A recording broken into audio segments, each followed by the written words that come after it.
इस वीडियो के अंदर हम लोग डिस्कस करने वाले हैं असेसमेंट ईयर 25-26 की आईटीआर फाइलिंग का अपडेट बताने वाला हूं कि अभी तक भाई क्यों स्टार्ट नहीं हुआ है। और मान लीजिए स्टार्ट हो भी जाता है तो आपको क्यों हरी नहीं करना चाहिए, फटाफट फाइल करनी है, क्या क्या रीज़न है और करंटली अभी क्या चेंजेस आ चुके हैं इसलिए डिपार्टमेंट इतना टाइम लगा रहा है आईटीआर फाइलिंग को ओपन करने के लिए। तो सारी जानकारी देने वाला हूं इसी वीडियो के अंदर, तो प्लीज़ पूरा वीडियो यहाँ पे जरूर देखिएगा। स्टार्ट करने से पहले बताना चाहूँगा, अगर आप प्रैक्टिकल तरीके से आईटीआर फाइलिंग के साथ में टैक्स प्लानिंग सीखना चाहते हैं तो आप हमारे कोर्स को चेकआउट कर सकते हैं, प्लस हमारे स्टूडेंट के यहाँ पे रिव्यूज़ वगैरह भी आप चेकआउट कर सकते हैं, link in the description box, जहाँ पे आपको लाइफ टाइम अपडेट्स देखने को मिलते हैं। तो सबसे पहले अगर मैं करंट स्टेटस की बात करूँ तो आईटीआर फाइलिंग यहाँ पे शुरू नहीं हुई। यूजुअली जो है 1 अप्रैल से हमेशा शुरू हो जाती है, लेकिन इस साल पिछले लास्ट 10 ईयर में कभी भी ऐसा नहीं हुआ है कि गवर्नमेंट ने बहुत ज़्यादा डिले किया हो। This is the first time जब गवर्नमेंट यहाँ पे काफ़ी ज़्यादा डिले कर रही है। तो अगर आप यहाँ पे गवर्नमेंट की साइट के ऊपर जाकर, इनकम टैक्स की साइट के ऊपर भी जाकर स्टैटिक्स वगैरह देखेंगे तो यहाँ पे आप देख सकते हैं 0 आपको दिखाने वाला है।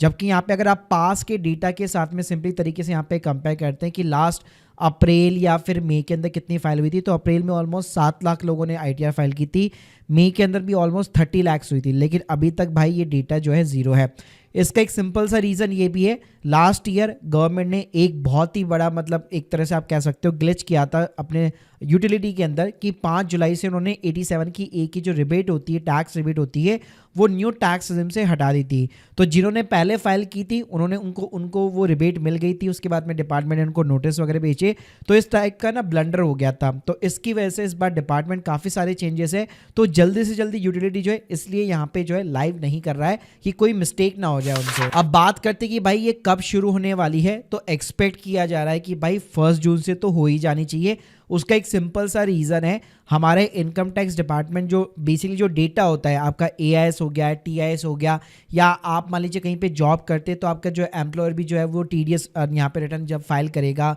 फिर पोर्टल पे जाके अपलोड होगी, पूरा डेटा अपडेट होगा, तो ये सब कुछ होने में ना ऑलमोस्ट 31 मई तक की डेडलाइन रहती है। फिर उसके बाद में भी पोर्टल में जब अपडेट होता है तो ऑलमोस्ट जो है 15 जून तक आराम से पोर्टल के ऊपर टाइम लग जाता है अपडेट होने के अंदर। तो ये उम्मीद की जा रही है कि भाई 1 जून से तो एटलीस्ट यहाँ पे गवर्नमेंट जो है डेफिनेटली आईटीआर फॉर्म्स को यहाँ पे लाइव कर देगा अपने पोर्टल पे। अब बात करूँ कि भाई अगर मान लो अगर आप जल्दीबाजी में यहाँ पे आईटीआर फाइल भी कर देते हो तो उसके क्या नुकसान है। तो देखो पहली बात तो ये कि जिनका 26 एएस और एआईएस अपडेट नहीं हुआ है, तो कई बार लोग क्या गलते, मान लीजिए 10,000 का टीडीएस उनको दिख रहा है लेकिन कटा हुआ है 15,000 का, तो उस केस में आईटीआर फाइल कर देते और उनका रिफंड जो है कम क्लेम होता है। सेकेंड सिचुएशन आती है जहाँ पे एआईएस और टीआईएस अपडेटेड नहीं होते, तो वहाँ पे कुछ इनकम आपसे छूट जाती है, आप वो डिस्क्लोज नहीं करती अपनी आईटीआर फाइलिंग के अंदर, तो यहाँ पे इस तरह के कई सारे इशू हो सकते हैं। तो इसलिए हमेशा अगर आपको एक प्रॉपर तरीके से आईटीआर फाइल करनी है 15 जून के बाद में आप टाइम कंसिडर कर सकते हो, या चेक कर सकते हो कि हाँ यार मेरा टीआईएस या एआईएस वगैरह जो है अपडेट हुआ है कि नहीं हुआ,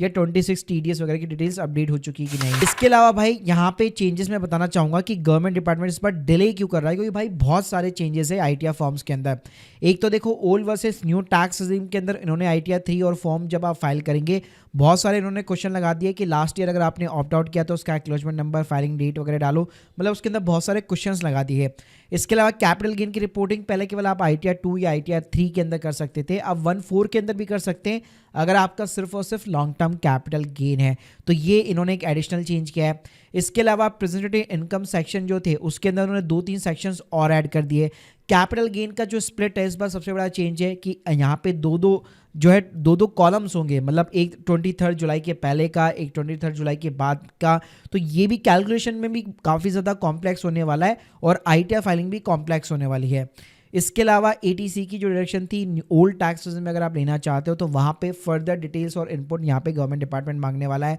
फॉर्म्स के अंदर उसको और डिटेल के अंदर डाला गया है। ऐसे अगर एग्रीकल्चर इनकम थी तो पहले यहाँ पे ऐसे डाल दी जाती थी, लेकिन अब 5 लाख से ज़्यादा की तो एग्जाम्प्ट तो है, लेकिन उसके अलावा district pin code of the land, land की साइज, लैंड ओन है, लीज्ड है, ये सारी चीज़ें आपको डालनी पड़ेगी। इसके अलावा असेस और लाइबिलिटी का जो यहाँ पे थ्रेशोल्ड था वो इंक्रीज कर दिया गया है, पहले 50 लाख था अब 1 करोड़ का कर दिया गया है। जीएसटी टर्नओवर की रिपोर्टिंग मैंडेटरी कर दी गई है कि आपकी जो आईटीआर है वो जीएसटी रिटर्न के साथ में मैच होनी चाहिए। भाई ये सारे के सारे चेंजेस यहाँ पे डिपार्टमेंट जो है लगा हुआ है अपना, और उम्मीद की जा रही है कि भाई 1 जून से तो यहाँ पे लाइव कर देना ही चाहिए, मतलब काफ़ी ज़्यादा हम लोग वेट कर चुके हैं। वैसे बताना चाहूँ तो आईटीआर 1 से लेकर 7 तक के फॉर्म यहाँ पे गवर्नमेंट ने मतलब एज ए जो पीडीएफ या जो चेंजेस होते हैं वो रिलीज़ कर दिया है, यूटिलिटी जो है अब तक ओपन नहीं हुई है। तो अगर आपको कभी भी चेक करना है सिंपली पोर्टल के ऊपर जाओ, डाउनलोड सेक्शन के अंदर जाके देख लो। यहाँ पे आपको ना जिस दिन भी 25-26 देखने को मिल जाए समझ जाओ कि ITR फाइलिंग यहाँ पे शुरू हो गई है। तो guys hope you like this video, please subscribe channel. अगर आप लोग के कोई भी डाउट्स है कमेंट बॉक्स में जरूर बताइएगा। Thank you guys, thank you very much.